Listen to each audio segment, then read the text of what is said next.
Here with DJ Vince Adams is a name that has resonated throughout the party scene for the past 25 years. How you doing today, DJ Vince? Hey, how's it going, Ryan? Good to see you, brother. You as well. I know you're from Chicago, so what's distinctive about growing up in Chicago and how did it shape you?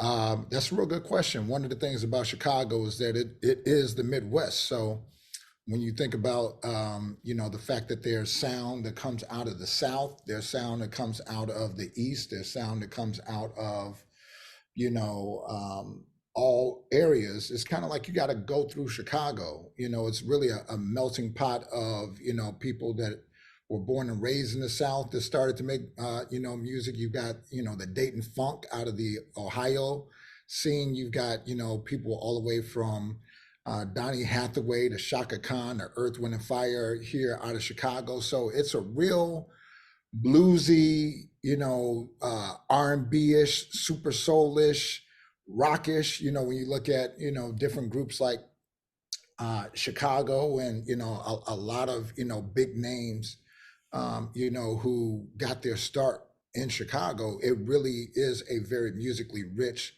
city. And coming in the '80s, one of the big things about DJs back then was that they had to have a certain technical expertise. So it was real big on in the DJ world and blends and transitions and things of that nature.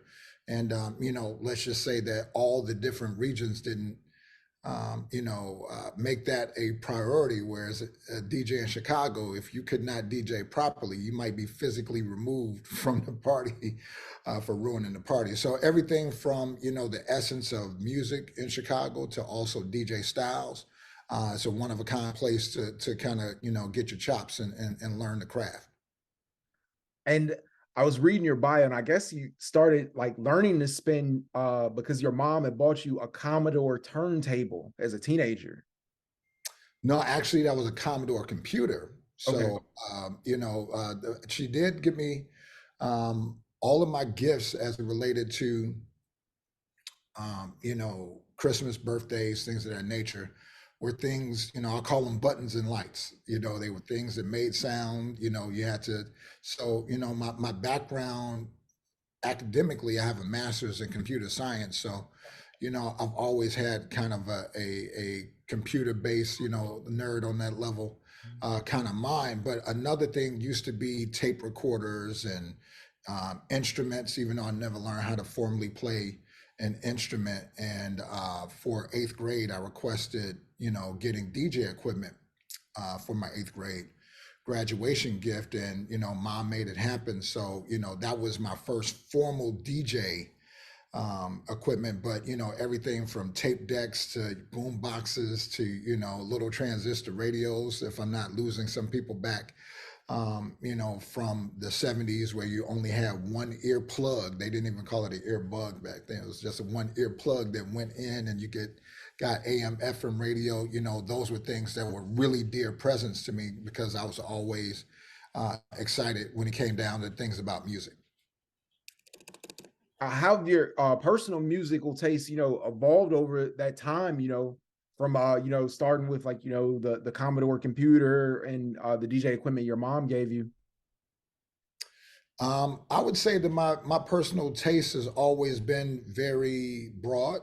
So, it wasn't like, my mom was listening to everything from, jazz like Bobby Humphrey and Chick Corea and John Coltrane to Anita Baker, Luther to, traditional soul, Isaac Brothers, Earth, Wind and Fire, things of that nature. So interestingly enough, I was raised by three different women: my grandmother, my aunt, and my mom. And my mom's interest was jazzy soul. My grandmother, she had a touch of the blues. She had a touch of gospel. She had a touch of, like Natalie Cole and Quincy Jones and things of that nature. And then my aunt, who was a little younger, she had a taste of the funk. So, the Ohio Players, Rick James, things of that nature, Parliament. So I had a lot of different musical influences around me. And, as sound has evolved over time, as neo soul came on, that was of interest to me because it was a blend of soul and jazz elements.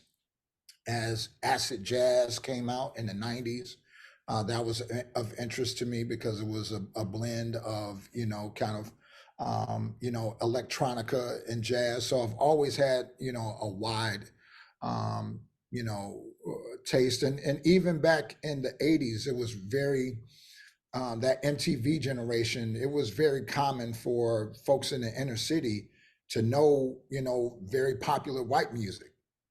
It was very common back in the 70s, especially the late 70s, for what's called yacht rock now. Um, you know, Crosby, Stills, and Nash, Fleetwood Mac. A lot of that music was played in contemporary radio, and there weren't as many radio stations and many outlets. So, our taste tended to be a lot broader then. And, I've just kind of taken that broad taste and continued it, as music changes, just accept new styles of music. And, the thing that got me into DJing was really liking to introduce people to new sounds. So I'm always interested when new sounds are being introduced now in music. That's really cool. Like, what's the last song you listened to? Moonlit Ocean is on my Apple Music right now. So I had Apple Music on my Apple TV, and Moonlit Ocean by Brian Simpson, which is a smooth jazz artist, and I think he actually might be from Chicago. I could be wrong about that, but Brian Simpson, Moonlit Ocean. So that was the last song I was listening to. So what's the first album or piece of music you bought for yourself, and what was the medium?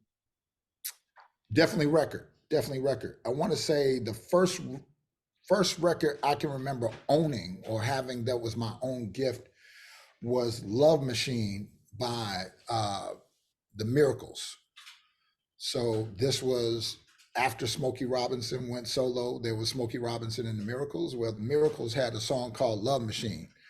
And my mom had a record player called a Close and Play, which was made for kids. So you put your 45 in, and when you close the lid on it, the needle hit the record and it played. So it was called a Close and Play because you put the record on, you close it, and it played the music perfectly. So that was the first 45 that I can remember that was my 45. But the first record that I went out and bought with my own money was Rapper's Delight back in 1979, Sugar Hill Gang,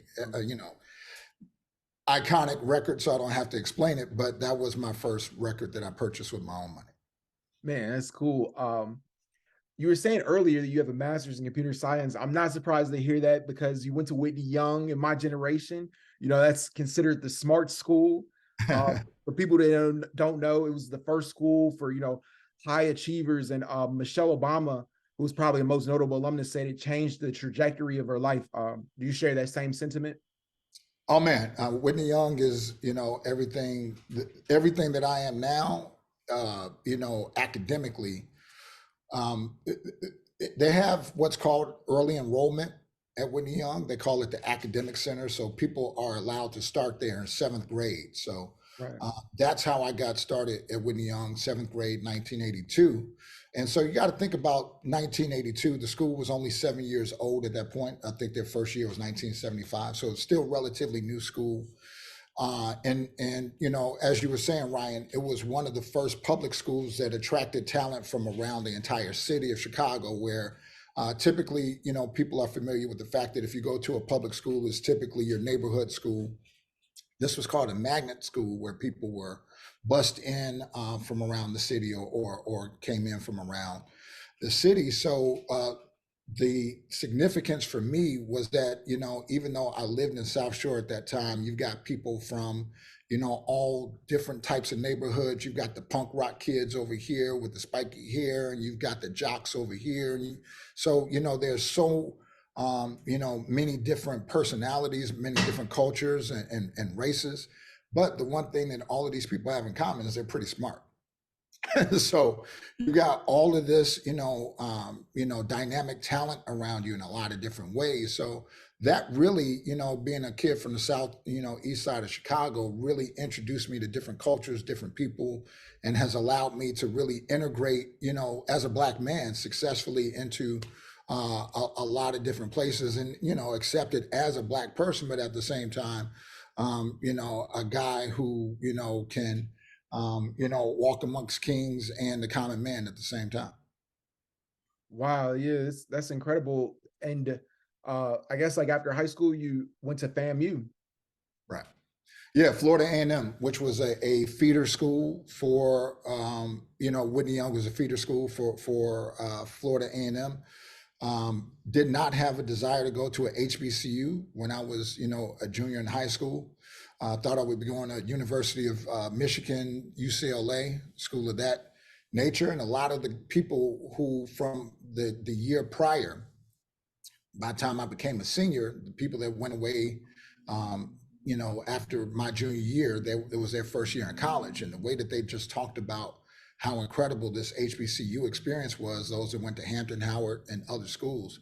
But FAMU, between the palm trees and, the incredible academic background that they had as well, they had a banquet. And that banquet, I met a guy from Detroit who was working for Prudential at the time, which is, I mean, for you to be a college junior working, on an internship for a Fortune 100, which I'm pretty sure they are, Fortune 100, 500, insurance company, certainly one of the top 5 insurance companies in the world at that time. It was so impressive.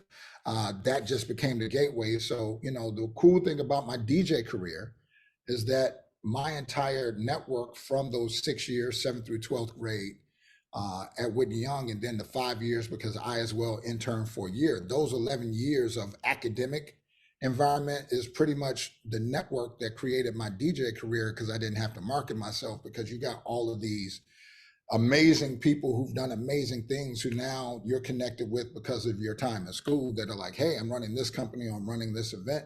Are you available? So I've never had to market myself as a DJ, because of the amazing network that Florida A&M and Whitney Young provided.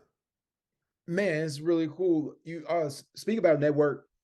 The rapper Common Sense, who I guess you knew in high school and went to FAMU with as well, gives you a lot of credit for supporting his career early on, particularly the support of his first single, Take It Easy. And he's talked about knowing you from rocking parties back in the day and just always supporting good music. Can you share in 1992, what was the hip hop scene like? And when Common approached you, then what made you want to support his record? And did you have a feeling back then that you would be a hip hop superstar? No idea. I didn't even know he wanted to be a rapper. So, you got to take it. This is a guy I've known since like 87. He went to Luther South. I went to Whitney Young. So we know each other, similar circles in high school. And then he comes to FAMU in 1990, 2 years after me. And I remember a conversation we had, because I had one of the largest CD collections, and CDs weren't a big thing back in 1988, 90. People still had cassettes. And I had a huge, library of CDs, and a lot of them were hip hop. And he was like, man, can I come listen to, some music? And I'm like, yeah. He never once mentioned, I'm an aspiring rapper, not once. So fast forward a couple years later, he's like, hey, here's my new single. I'm like, you rap? Like, I had no idea. But the landscape at that time was, there was the thing back in the 80s called biting, and biting meant that you were taking somebody else's style. Right. And that tradition of not being a biter carried over into the 90s, the early 90s, where if there was De La Soul, there was only one De La Soul. If there was Public Enemy, there was only one Public Enemy. If there was Heavy D, there couldn't really be a Prince Marky D, because Prince Marky D was too close to Heavy D. There couldn't really be a Godfather MC or Father MC, because there was a Big Daddy Kane. Like they were too close for both of them. And so this is really a time when you think about the Humpty Dance, Tupac, was back this time, Black Sheep, Luke. This was really a lot of different personalities. Brand Nubian was starting to come out around that time, so you had pockets of, you know, Brand Nubian, Jungle Brothers, you know, De La Soul, Native Tongues over here, Public Enemy, NWA, you know, real, you know, Ghetto Boys, you know, real hardcore stuff over here, but none of them were the same. So Common really came out at a point where he was able to, you know, interject or, you know, infuse a new style, a new sound. And, you know, he had the kind of, you know, wordplay kind of close to what Twister could do. You know, if you listen to Take It Easy and, you know, his earlier cadence is a lot different than what he's doing now, but kind of had a Chicago staccato to it. And so, you know, really he just came out at a point where originality was really celebrated. So that's the scene that 1992 was around that time, and he really fit right in. And then, you know, just took his brand and his appearance and created, you know, a huge level of celebrity behind it. So it was amazing. Yeah, it is, man. Shout out to him, like, you know, and stuff and everything. He's almost an egoist, you know. How, as a DJ, man, do you deal with the request game? I'm sure, you know, people, they want to hear, you know, that song off that little Yachty rock album, you know, like how do you? It's a fine line, you know. It depends on the event, you know, and what a lot of people don't recognize as well. Two things. One, let's say you're DJing for an hour and a half, you know. So let's say I'm making a guest appearance somewhere.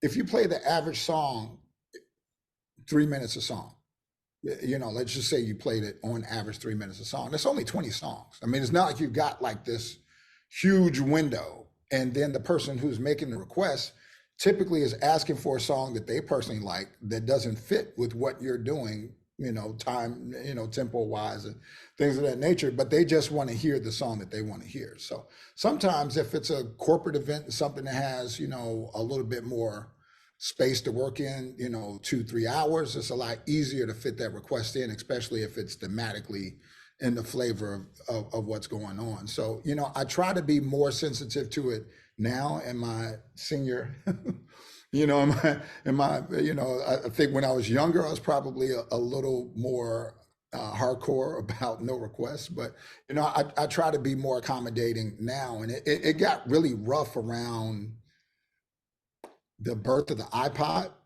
Right. because you have to remember, before the iPod, people came to the party to hear what the DJ played. So a lot of times you broke music and you know, you would get the new Jay-Z or the new this, and you would say, hey, this is the new this. And people were like, oh, you got the new.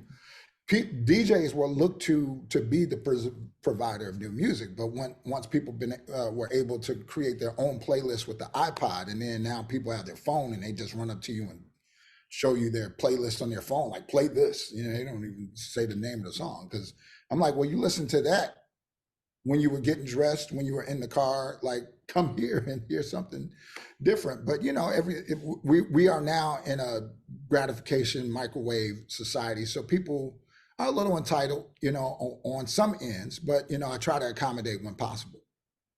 Man, so when you're in the crowd, you know, taking off your DJ hat for a second, what do you think makes the great set? It's different today, honestly. It's we're in a totally different period than we were, let's say, even 15 years ago. Um, Reason I say that is because far more people came out to have a good time as opposed to be made to have a good time. So a lot of people go out reluctantly now, and you have to like force them to have a good time. It's like, we're here. Okay, I guess I'll dance for 2 or 3 songs. You know, where 15 years ago, people, you know, before the selfie and before bottle service and things like that, people just went out for the party. So going back to the, you know, 80s, 90s, people went out just to have a great time. Now people kind of take that energy to Vegas or Miami, or, you know, like they'll go out of state and act like they party hard all the time. But when they're back home, they, you know, take it a little easier.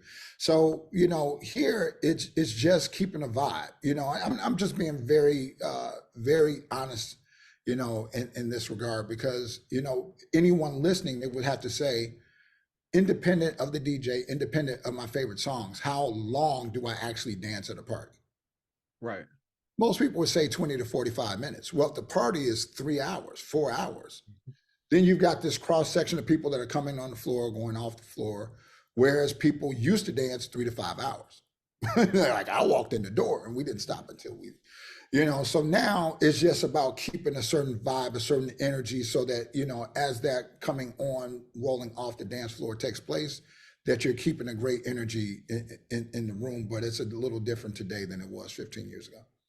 With those changes, what keeps you in love with the craft of DJing? It's really about having a talent to connect with people. You know, one of the biggest shifts that I made around 2008 was that I was like, this isn't for me anymore. It's for the people.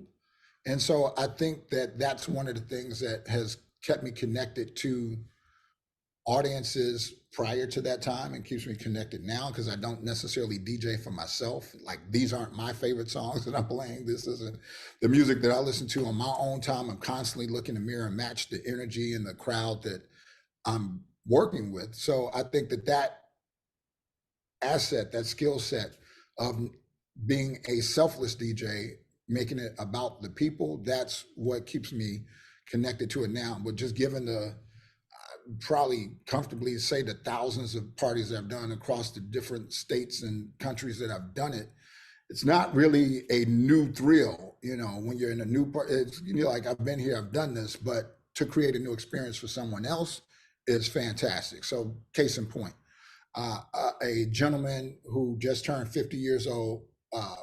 We went to college together. He's he's got a nice position at a very well-known company. His wife threw him a 50th birthday party. I DJ'd the party. He and the expression on his face when I was the DJ for his 50th, for his wife said it was an expression that he could not have had.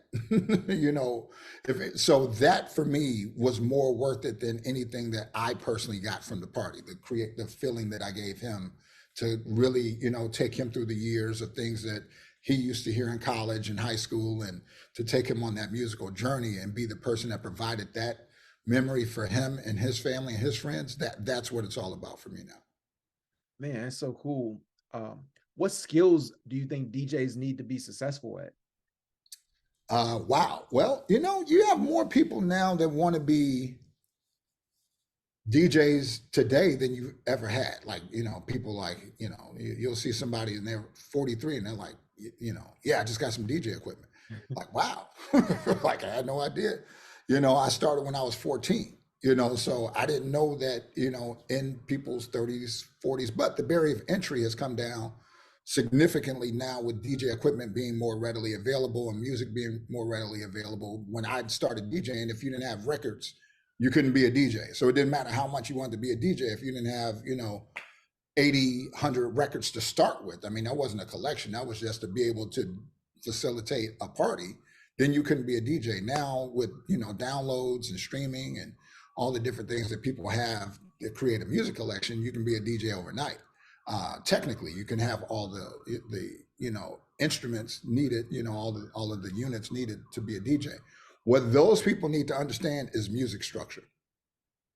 That's the number one thing that I hear now, that people just put songs together, or they just have their equipment can do auto sync and things of that nature, but not understanding really song structure, 4 beats, per measure, song structure, not understanding, bridges and choruses and, verses and time signature, and not understanding those things makes people just play music, not necessarily master the art of DJing. So there are a lot of different dynamics, but at the very foundation and the core is that skill set of understanding song structure. And I don't think that a lot of people who have an interest in DJing take that component of it as seriously as they should.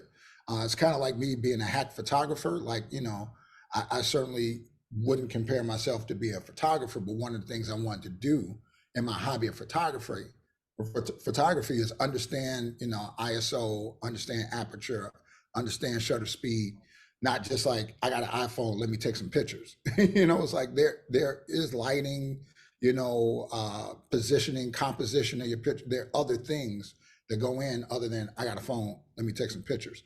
So, you know, for the people that are like, I got some DJ equipment, let me play some music. Well, there still is a skill set underneath that that I wish that more people paid attention to. Most definitely. You've definitely taken some time like to learn the craft. Some of your peers, DJ Wiz of Kid and Play and DJ Red Alert.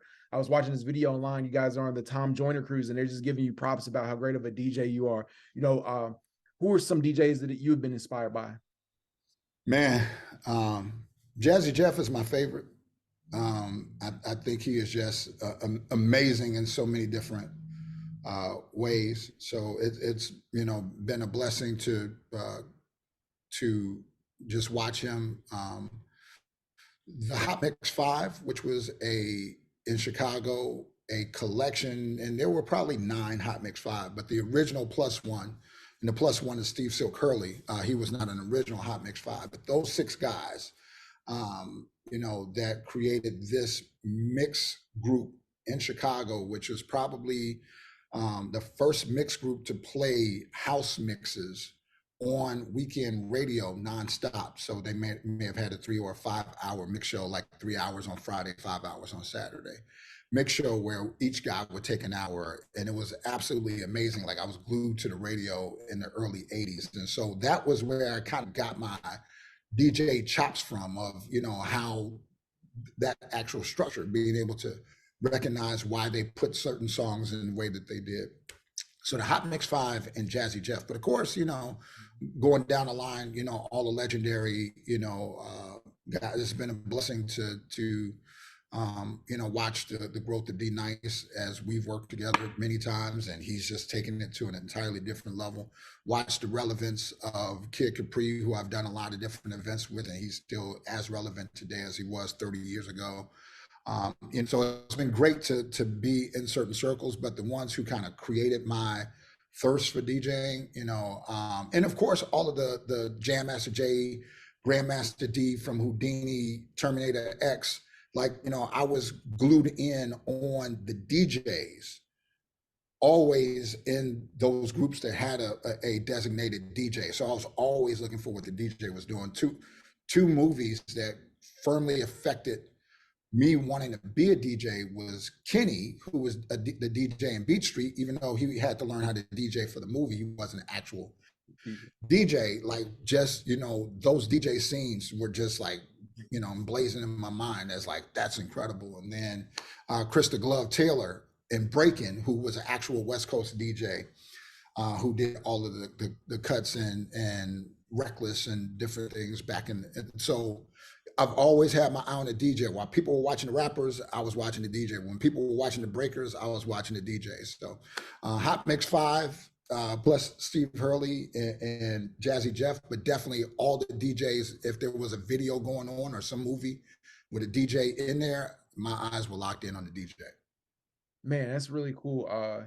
He's the rapper, I'm the DJ is definitely one of my favorite albums. I love I that. remember I think bought, and I bought, you know, Parents Just Don't Understand before that, but you know, that I remember the day in, you know, March of '88 when I got that, and by All Means Necessary, KRS-One BDP on the same day went down to Tower Records, and I remember the day I got those.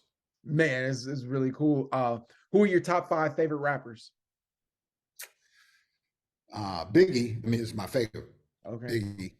Biggie, best of all, dead or alive, and of course Yeah. not from the body of work. I mean, he only had essentially 2 albums, but just to influence the I mean, you know, the storytelling, everything. I just don't see anybody putting. That's what I always say, like, I use the Cannabis line, the greatest rapper of all time died on March 9th. Like, for anybody like wants to have a conversation, because I feel like as an MC, like his versatility is like uncomparable. Like nobody could do, like, as far as like the flow, the storytelling ability is like all like those skills that you need as an MC. He was like top tier, and like nobody really matches like all of those tangibles. Absolutely. So he's right behind him, Jay-Z.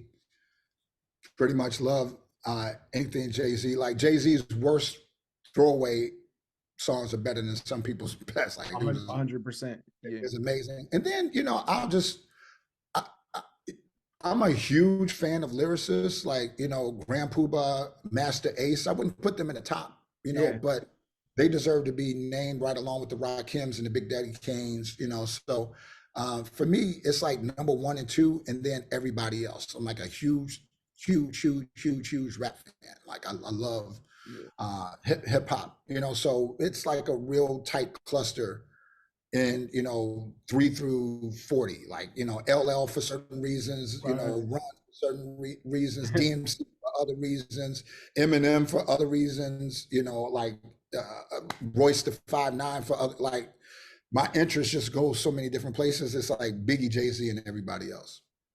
And what are you listening to now, just as a music consumer? Man, thank God for, you know, streaming. I tell people, I'm like, why don't you have, you know, a Tidal account or a Spotify account or Apple Music? I've got them all. You know why? I used to spend easily $100 a month on CDs just for listening. I'm not talking about DJ stuff because I was blessed to get a lot of, you know, free records and things like that from the labels and things of that through the years. So, but I'm just saying, for my own listening purchases, if a new Najee came out or new, you know, Luther CD came out or whatever, I'm spending my own money on those. Well, you get pretty much millions, 40 million songs for 9.99. Like, like when you look at what we used to have to do and what's available.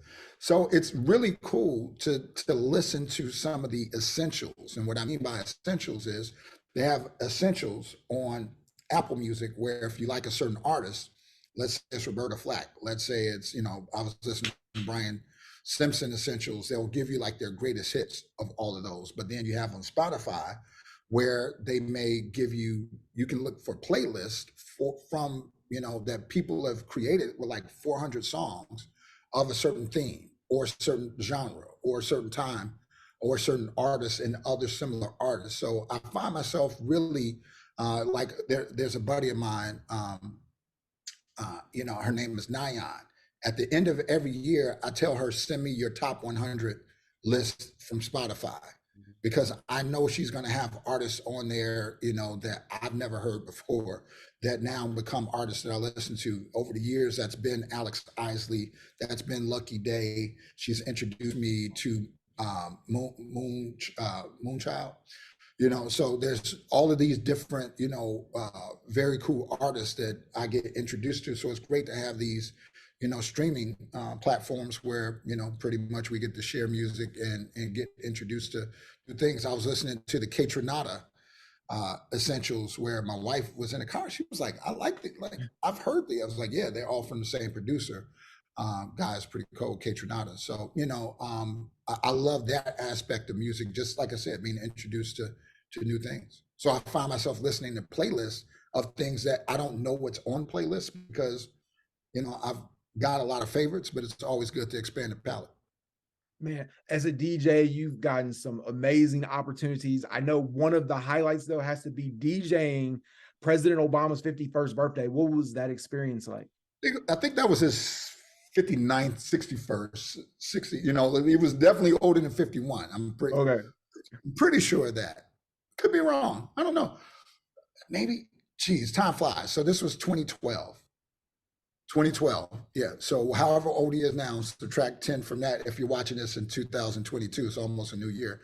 But you know, that was amazing. And again, just a reflection of the community that I've created over the years through school and through, you know, one person hears you here and another person hears you there.